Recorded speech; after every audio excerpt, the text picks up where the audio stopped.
Maisha ni kama hayo. Unakuja kwenye mbuga ya wanyama kama hii.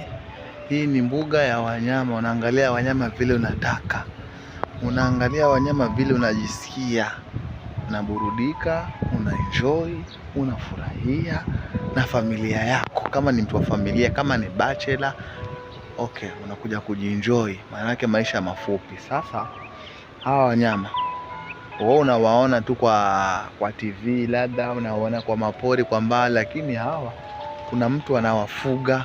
Hawakimbii, hawaogopi.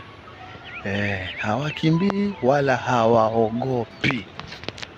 Hawa wasomi ndio mnawajua majina yao, sisi hata hatuwajui, lakini sasa ndio tuko nao hapa, tuna enjoy na wao kama kawaida, full vibe.